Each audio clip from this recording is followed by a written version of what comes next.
إن الحمد لله نحمده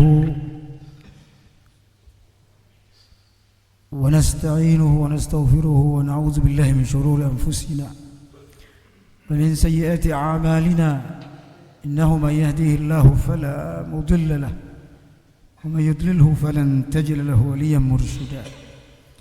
أشهد أن لا إله إلا الله وحده لا شريك له وأشهد أن محمدا عبده ورسوله لا نبي ولا رسول بعده. اللهم صل وسلم وبارك وكرم على هذا النبي الكريم نبينا وشفيعنا وحبيبنا وقرة أعيننا وقدوتنا محمد صلى الله عليه وعلى آله وصحبه أجمعين. أما بعد، فيا عباد الله أوصيكم ونفسي بتقوى الله وطاعته فقد فاز المتقون. وقال تعالى: يا أيها الذين آمنوا اتقوا الله حق تقاته ولا تموتن إلا وأنتم مسلمون. معاشر المسلمين jamaah Jumat rahimakumullah. Kita sekarang berada di bulan Rajab, Sya'ban, lalu kemudian masuk Ramadan. 3 bulan ini adalah 3 bulan ibadah yang Allah persiapkan untuk kita menjadi manusia sejati, mukmin sejati. Ini disebut muttaqin atau mu'minuna haqqa. Itu memang Allah persiapkan 3 bulan ini, Rajab, Sya'ban, lalu kemudian Ramadan. Rajab kita menerima perintah sholat 5 waktu setahun sebelum hijrah. Bayangkan, bulan Rajab ini tidak dikenal dalam masa jahiliyah, keutamaannya tidak ada, hampir tidak.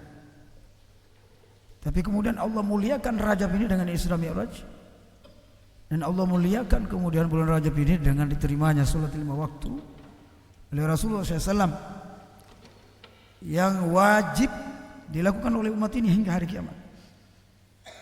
Sebelum datang sholat 5 waktu itu sholat tahajud yang wajib, sebagaimana dalam surah Al-Muzammil awal-awal wahyu turun. Lalu apa yang kita ambil jamaah Jumat dari 3 bulan fokus ibadah ini? Ada konsep ibadah yang sebagian besar umat ini belum memahami konsep ibadah yang sesungguhnya, yang tidak kalah besar pahalanya. Padahal ibadah itu ada 3 tahap, jemaah sekalian. Tahap pertama itu adalah konsep perencanaan yang kita sebut dengan niat. Harus punya niat, rencana, planning, kita mau ibadah apa, mau jadi apa ibadah kita, seperti apa ibadah kita, apakah ibadah kita bertambah, berkualitas atau tidak. Itu disebut planning. Lalu yang kedua ada namanya memfasilitasi ibadah. Belum ibadahnya itu sendiri, tetapi memfasilitasi ibadah. Kita kemudian menjadi fasilitator ibadah, kebaikan, dakwah, jihad dan seterusnya. Baru yang kemudian yang ketiga adalah ibadah itu sendiri, sholat, puasa, zakat, haji, jihad dan seterusnya. Saya akan bahas pada Jumat singkat ini adalah bagaimana memfasilitasi ibadah dan bagaimana kedudukannya dalam Al-Quran dan As-Sunnah. Allah Subhanahu wa ta'ala menjelaskan bahwa selain niat tadi, yang kedua tadi adalah menjadi fasilitator ibadah, manusia lain beribadah, manusia lain berbuat baik, mendekatkan diri pada Allah. Ternyata ini sangat penting jemaah sekalian, dan banyak dilupakan, tidak diketahui oleh umat Islam. Allah berfirman, "Wa ta'awanu 'alal birri wat taqwa wa la ta'awanu 'alal itsmi wal 'udwan wattaqullaha innallaha syadidul 'iqab." Orang beriman, kata Allah, tolong menolonglah kalian tentang kebaikan dan ketakwaan. Jadi bukan mengerjakan kebaikan itu sendiri dan ketakwaan itu sendiri, tapi tolong menolongnya agar supaya orang itu bertakwa. Memfasilitasi agar orang itu berbuat baik, albir. Memfasilitasi orang lain agar dekat sama Allah SWT. Ini jarang dilakukan oleh umat. Bukan hanya ibadah itu sendiri. Makanya kata Allah dalam surat Taubah misalnya, al-mu'minuna wal mu'minat ba'duhum awliya'u ba'd ya'muruna bil ma'rufi wa yanhauna 'anil munkari wa yuqimuna as-salata wa yu'tuna az-zakata. Mukmin laki dan mukmin perempuan itu mestinya saling memfasilitasi, tolong menolong untuk dalam hal amar ma'ruf nahi munkar. Baru kemudian wa yuqimuna as-salata. Baru mendirikan salat, zakat dan seterusnya. Nah, selama ini yang kita utamakan salat, zakat, puasa. Membawa orang lain, memfasilitasi orang lain untuk beribadah bersama kita, berjuang bersama Islam ini, berkontribusi dengan agama ini jarang kita lakukan. Padahal dalam sebuah hadis Rasulullah SAW bersabda, "Man jahaza ghaziyan faqad gaza." Hadis riwayat Bukhari Muslim. Siapa yang memfasilitasi sebuah perjuangan perang. Dulu Nabi 83 kali perang selama 23 tahun. Kata Rasul, siapa yang memfasilitasi perang ini, sama dia berperang. Menyiapkan orang untuk berjihad, sama dengan dia berjihad. Dalam hadis riwayat Muslim, saya dilihat di Sahih Muslim, kata Rasul SAW, ini asbabul wurud hadis ini, sebab adanya hadis ini adalah ketika seorang minta kepada Rasul, lalu kata Rasul, saya nggak punya apa-apa, coba saya tunjukkan orang yang bisa memenuhi hajat. Lalu orang itu ke sono dan dikasih. Lalu Nabi bersabda, "Man dalla ala khairin kafa'ilihi." Siapa yang memfasilitasi orang kepada kebaikan, menunjukkan orang pada kebaikan, sama dengan dia melakukan kebaikan itu. Oleh karenanya jemaah rahimakumullah, kalau kita lihat 10 sahabat yang dijamin masuk surga, bukan berarti sahabat yang lain 114.000 sahabat tidak dijamin masuk surga, tidak. Tapi yang disebut namanya langsung oleh Rasul. Abu Bakar fil jannah, Umar fil jannah, Utsman fil jannah, Ali bin Abi Thalib fil jannah, Abdurrahman bin Auf fil jannah, Az-Zubair ibn al-Awwam fil jannah, Sa'id fil jannah, Talha bin Ubaidillah fil jannah. Kalau kita lihat 10 sahabat yang disebut masuk surga, namanya langsung oleh Rasul. Tidak ada nama Khalid ibn Walid, tidak ada nama Hamzah bin Abdul Muttalib. Kita tahu siapa Khalid bin Walid? Beliau 200 kali perang, tidak pernah kalah. Selama 7 tahun menaklukkan Persia dan Romawi. Di mana Persia dan Romawi ini berperang 700 tahun, nggak pernah saling mengalah, nggak pernah hancur. Kadang kalah Persia, kadang kalah Romawi. Melawan umat Islam 7 tahun selesai Romawi Persia. Yang dipimpin oleh selama 7 tahun ya, dipimpin oleh Khalid bin Walid. Memimpin perang langsung, panglima perang langsung, nggak masuk di 10. Yang masuk siapa? Abu Bakar. Siapa Abu Bakar? Abu Bakar tidak pernah jadi panglima perang, tapi beliau memfasilitasi seluruh perang Nabi. Beliau memfasilitasi seluruh dakwah Nabi Sallallahu Alaihi Wasallam. Beliau fasilitator ulung bagi orang yang masuk Islam. Hampir semua budak masuk Islam di tangan Abu Bakar Siddiq radhiyallahu anhu. Dia yang bayar. Siapa yang tidak kenal Abdurrahman bin Auf? Orang keempat, orang kelima dia jadi masuk surga setelah Khulafaur Rasyidin. Kalau Nabi ingin perang, nanya Abdurrahman bin Auf, Abdurrahman bin Auf, saya mau perang. Abdurrahman nanya, berapa biaya? Saya penuhi semuanya. Makanya dia dijamin masuk surga. Enggak pernah Abdurrahman bin Auf ada ceritanya dari Abdurrahman bin Auf pimpin perang, enggak ada. Abu Hurairah ahli ibadah enggak masuk. Tahajudnya Abu Hurairah enggak ada apa-apa. Tapi siapa tidak kenal Utsman bin Affan radhiyallahu anhu? Beliau membukukan Quran yang sekarang sampai kita baca. Beliau besar yang merenovasi Masjid Nabawi dan Masjidil Haram. Seperti yang kita lihat sekarang. Beliau membiayai perjuangan Nabi SAW. Bahkan perang Uhud, Utsman bin Affan itu nggak ikut. Ini perang bersejarah Uhud. Orang miskin semua masuk. Tapi Utsman bin Affan radhiyallahu anhu berada di kota Madinah, disuruh oleh Rasul menjaga anak-anak, wanita, orang tua. Tapi masuk namanya 10 sahabat yang masuk. Kenapa? Menjadi fasilitator ulung dakwah ini, umat ini. Menjadi fasilitator ulung orang beribadah, mendekatkan diri pada Allah. Ini yang kita lupakan jemaah sekalian. Menjadi fasilitator ibadah orang lain.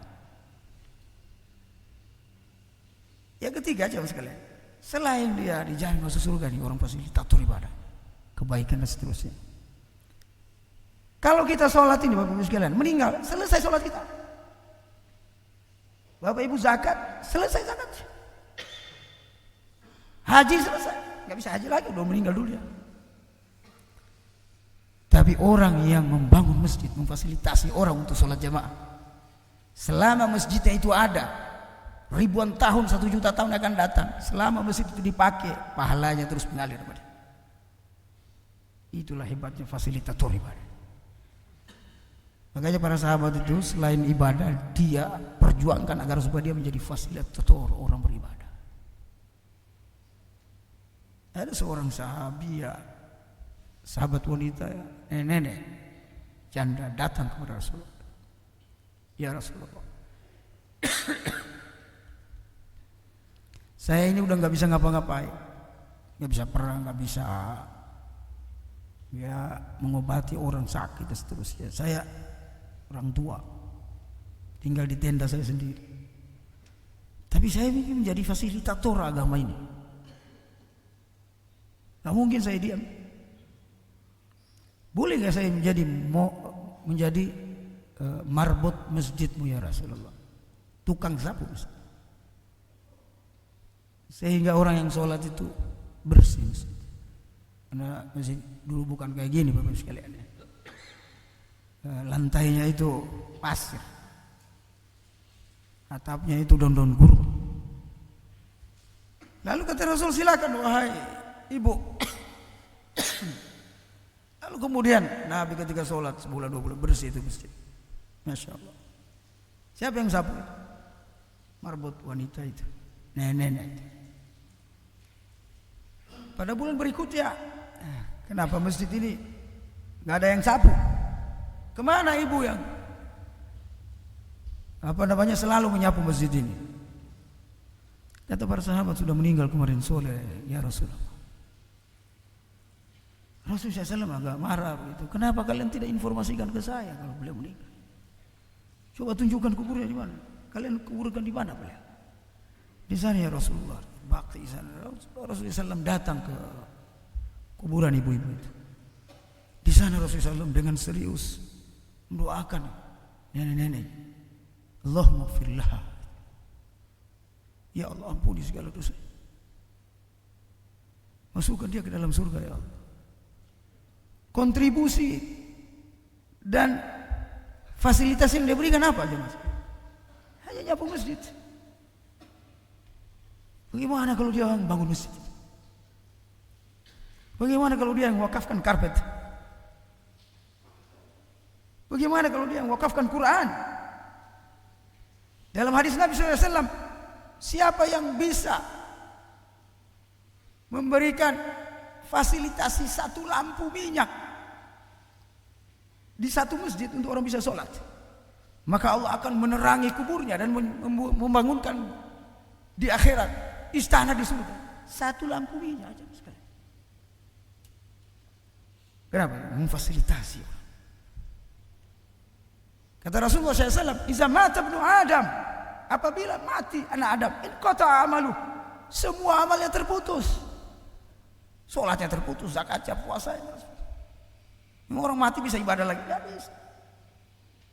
Tapi ketika dia bisa memfasilitasi orang beribadah, fasilitasi orang berjuang, memfasilitasi orang berdakwah, memfasilitasi orang berbuat baik.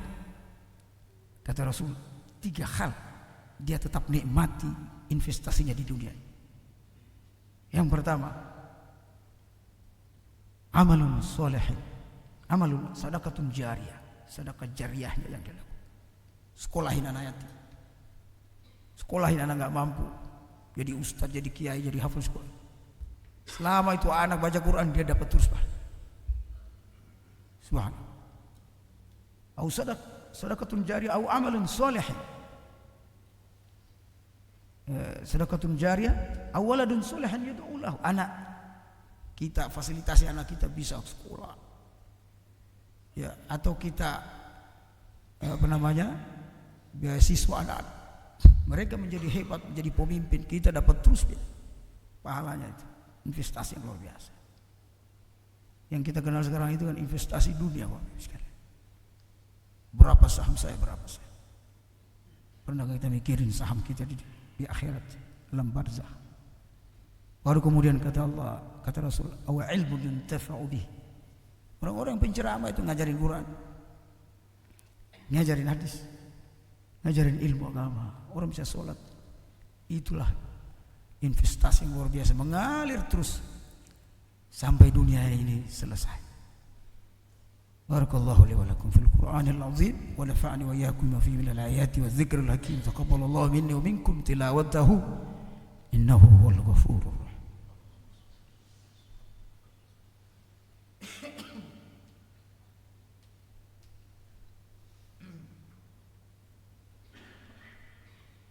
Alhamdulillahilladzi faddalana ala katsir min ibadihi al-mu'minin. Asyhadu an la ilaha illallah wahdahu la syarika la, iyyahu na'budu wa iyyahu nasta'in. Wa asyhadu anna Muhammadan 'abduhu wa rasuluhu wal mab'utsu rahmatan lil 'alamin. Allahumma shalli wa sallim ala sayyidina Muhammadin wa ala alihi wa sahbihi ajma'in. Amma ba'du, fa ya ibadallah, usikum nafsi bi taqwallah wa ta'atihi faqad faza al-muttaqun. Jamaah Jumat rahimakumullah, hafizakumullah. Bagaimana kita bisa berkontribusi untuk agama ini, dan bagaimana kita menjadi fasilitator seperti para sahabat yang jamin masuk surga terhadap ibadah, kebaikan dan dakwah jihad. Pertama, kita masuk Islam itu niatnya harus diluruskan, Bapak sekalian. Jemaah-jemaah, kita itu masuk Islam untuk apa? Kita ini masuk Islam untuk mendapat ridho Allah dan untuk masuk surga. Ngapain kita masuk Islam kalau untuk keren-kerenan saja, untuk merubah status? Mulai hari ini kita periksa diri. Masuk Islam ini untuk apa? Masuk surga, Bapak sekalian. Kalau kita masuk Islam terus nggak masuk surga, rugi. Ngapain kita masuk Islam? Ini pertama. Hidup kita periksa ya. Kita evaluasi. Jangan pekerjaan saja yang kita evaluasi, tapi hidup kita evaluasi itu. Kan hidup di dunia 60-70 tahun saja. Hidup di akhirat bukan jutaan tahun, bukan triliun tahun. Khalidina fiha abada. Kalau rugi di sana, masa rugi abadi selama-lamanya? Kalau masuk surga kan abadi selama-lamanya. Perhitungan kita harus matang, cerdas. Yang kedua, mana khutbah pendek ini, kita terus beramal soleh. Lakukan amal apapun, sekecil apapun. Kata Ibnul Jauzi, fa innaka la tadri ay hasanatin tudkhilukal jannah. Karena kita tidak tahu amal kecil apa yang bisa memasukkan kita ke dalam surga. Innallaha malaikatahu yusalluna 'alan nabi. يا أيها الذين آمنوا صلوا عليه وسلموا تسليما. اللهم صل وسلم على سيدنا محمد وعلى آله وصحبه أجمعين. وارض اللهم على أربعة الخلفاء الراشدين هم أبي بكر وعمر وعثمان وعلي وعلى بقية الصحابة أجمعين تابعين وتابعيهم بإحسان إلى يوم الدين. اللهم اغفر للمسلمين والمسلمات والمؤمنين والمؤمنات الأحياء منهم والأموات إنك سميع قريب مجيب دعوات. اللهم اجعلنا سببا لمن اهتدى. اللهم اجعلنا سببا لمن يعبد الله. اللهم اجعلنا سببا لمن يسلم.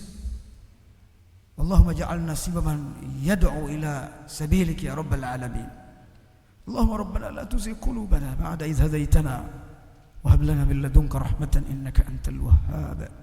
ربنا آتنا في الدنيا حسنة وفي الآخرة حسنة وقنا عذاب النار.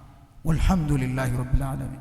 عباد الله، إن الله يأمر بالعدل والإحسان وإيتاء ذي القربى وينهى عن الفحشاء والمنكر والبغي ya'izukum la'allakum tadhakkarun fadhkurullaha al-'azim yadhkurukum wad'uuhu yastajib lakum. Lazikrullahi akbar. Aqimissalam.